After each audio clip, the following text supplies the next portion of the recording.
Le coup de tocsin. Très heureuse de retrouver François Coq, analyste politique, ancien directeur de campagne d'Arnaud Montebourg, ancien secrétaire général du Parti Gauche, enseignant en zone d'éducation prioritaire et auteur notamment de ce livre La chimère de Macron contre la souveraineté populaire aux éditions Éric Jamet. Bonjour François Coq. Bonjour Clémence, bonjour à tous. Merci beaucoup d'être avec nous ce matin. Alors, vous continuez à analyser la scène française de la politique internationale, c'est-à-dire comment réagit la scène française par rapport à tous ces enjeux internationaux qui sont extrêmement importants en ce moment. Oui, tout à fait. Je suis venu dans cette chronique la semaine dernière vous parler de cette espèce de momentum européen où il y a eu une forme, sur le moment, d'unanimisme pour aller vers toujours plus de délégations vers l'Union européenne. Et je vous avais expliqué en quoi la stratégie de Monsieur Macron était une stratégie du choc en ce sens. Je vais prolonger cette analyse parce que dans la semaine qui vient de s'écouler, au-delà de ce momentum européen, il y a eu une forme, je trouve, de stupeur, de tétanie dans la classe politique française, qui n'a pas réagi aux différentes annonces, que ce soit celle du chef de l'État ou celle du Premier ministre, et qui finalement est restée très passive par rapport au bellicisme qui se mettait en place au plus haut sommet de l'État. Je dis ça parce que dimanche dernier, lors du sommet de Londres, on a entendu tout de suite après la réaction, par exemple, de M. Faure, le premier secrétaire du Parti socialiste, qui disait, et je le cite, « Je me retrouve parfaitement dans ce qui a été énoncé par le chef de l'État ». Le lendemain, M. Bayrou était en train de mener le débat sans vote, je le rappelle, à l'Assemblée nationale sur la question ukrainienne. Et là encore, on a retrouvé le Parti socialiste plus royaliste que le roi, puisque ce sont eux qui ont poussé à la roue pour une campagne non pas simplement sur le gel des avoirs russes, ce qui est déjà le cas, mais pour qu'on se saisisse des avoirs russes pour financer la guerre et pour financer l'Ukraine.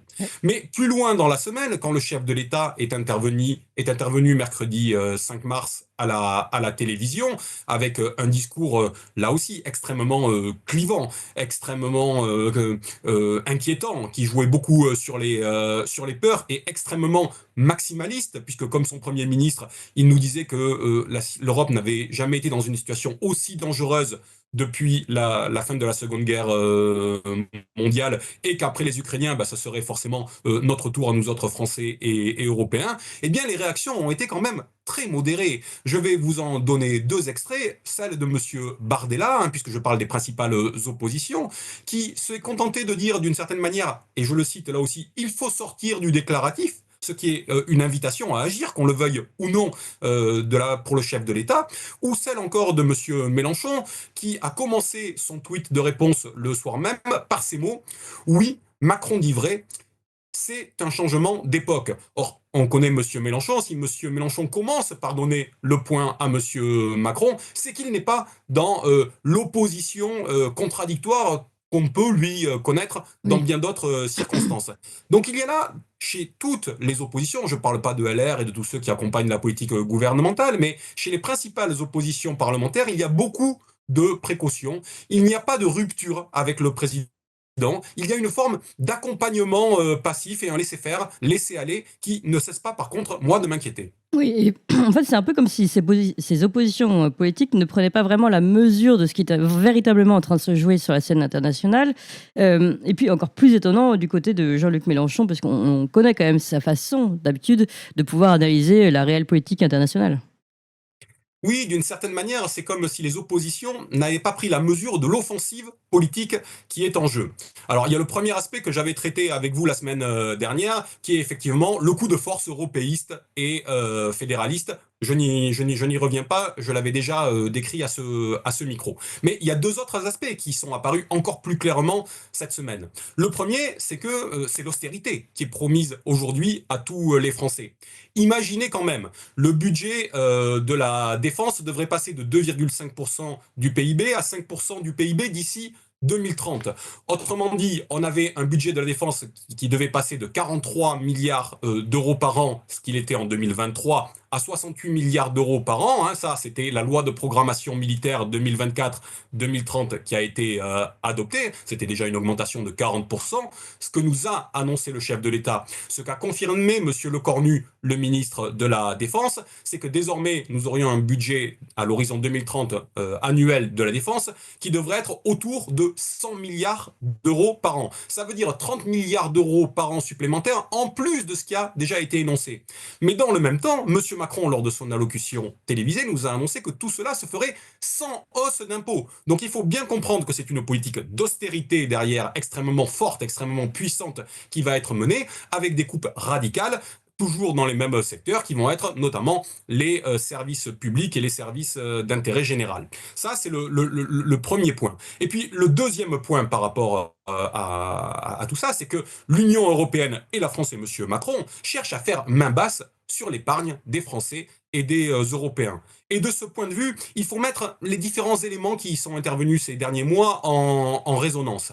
Si vous vous souvenez bien, en septembre dernier, on a eu droit au rapport Draghi au niveau européen, ce rapport Draghi sur l'innovation qui avait été commandé comme par hasard par Madame von der Leyen. Et ce rapport préconisait l'approfondissement fédéraliste de l'Union européenne, on l'a vu, proposer la mise en place d'un marché européen des capitaux, ils sont en train d'y travailler, et proposer la mise en place d'un 28e régime au niveau de l'Union européenne, c'est ce qui a été annoncé par Madame von der Leyen en janvier. Mais ce qui est important, c'est qu'à cette époque, le plan Draghi était un plan de 800 milliards d'euros. Tiens donc, 800 milliards d'euros. C'est très exactement la somme qui a été évoquée par Madame von der Leyen depuis dimanche dernier pour le plan européen de défense. Et si on va un peu plus loin, on se souvient qu'au début du mois de février, il y a une campagne qui a été menée par la Commission européenne pour s'attaquer à l'épargne des Européens.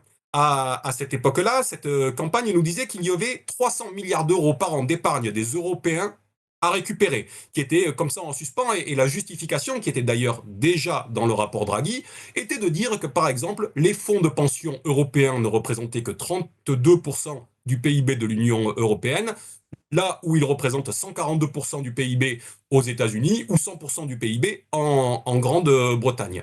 Et en France, au même moment, on avait eu une offensive sur l'épargne, puisque on nous disait que les dividendes et les intérêts qui avaient été versés aux Français n'avaient jamais été aussi importants qu'en 2024, 16 milliards, et qu'il y avait sur le livret A 442 milliards d'euros qui dormaient, selon eux, alors qu'il n'y avait que 300 milliards d'euros avant le Covid.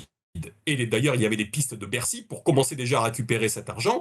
Sur le livret A, un texte avait été adopté en ce sens par le Sénat avant la dissolution. Il y avait même la proposition de création d'un nouveau livret qui avait été aussi adopté par le Sénat en 2024, mais qui avait été refusé par l'Assemblée nationale. Eh bien, comme par hasard, ce sont ces mêmes pistes qui sont remises au goût du jour par Bercy aujourd'hui pour financer l'effort de défense. On voit donc là qu'il y a un coup de force politique de la part de l'exécutif pour mener à bien ce qu'il n'a pas pu mener à bien politiquement jusqu'à maintenant, et que donc la guerre sert aussi de prétexte à faire les poches des Français. Ouais, mais c'est impressionnant ce que vous nous dites, si on comprend bien.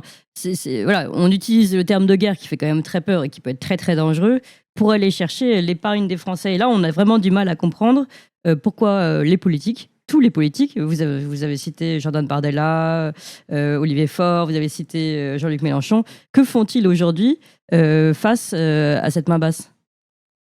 J'ai dit qu'il y avait un moment de stupéfaction, parce que je crois qu'ils n'ont pas pris la mesure du changement tactique, du petit glissement tactique de la part de M. Macron. On était habitué depuis 2017 à ce que M. Macron polarise le champ politique.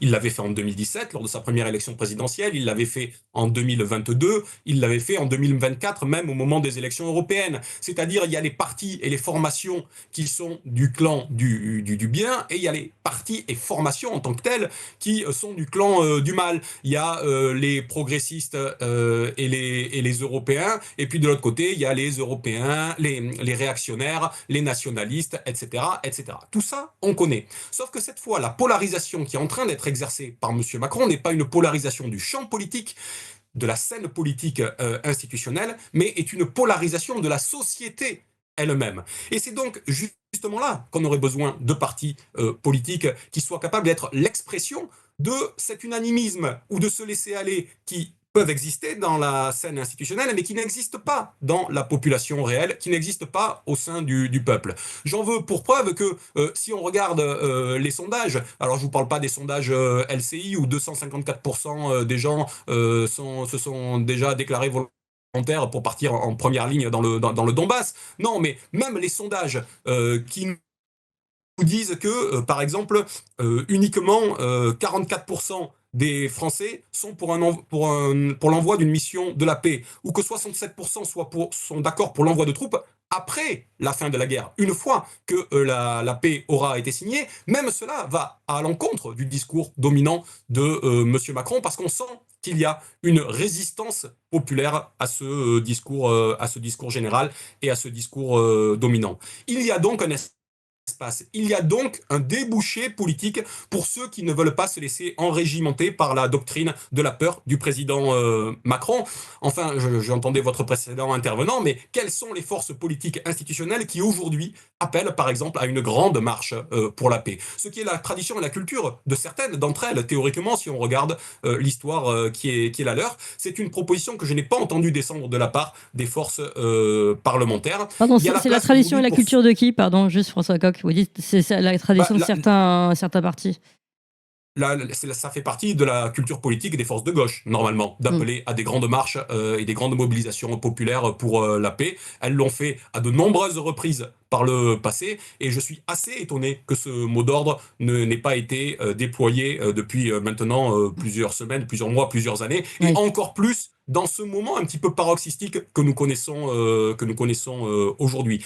C'est pour ça qu'on a besoin de sortir justement de cette polarisation par un apaisement social et politique à construire, et de sortir de cette tyrannie de la peur. Hein. Vous savez bien, c'est Machiavel qui le disait, hein, celui qui contrôle la peur des gens devient le maître de leurs âmes. Eh bien, nous ne voulons pas être les larbins de qui que ce soit, et la scène politique devrait aujourd'hui servir à proposer un débouché politique, ce qui n'est malheureusement pas le cas.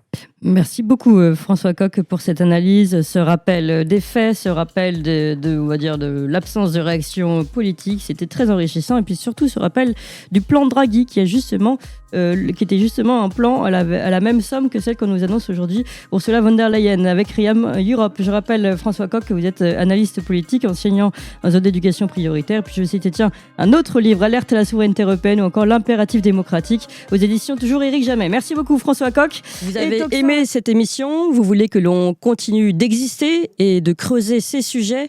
Sachez que nous n'avons ni subvention, ni milliardaires, ni oligarques derrière nous, que nous ne dépendons que de vous. Donc faites un don à toxin-media.fr, toxin-media.fr, et encore mieux, faites un don régulier pour que nous continuions d'exister. Merci.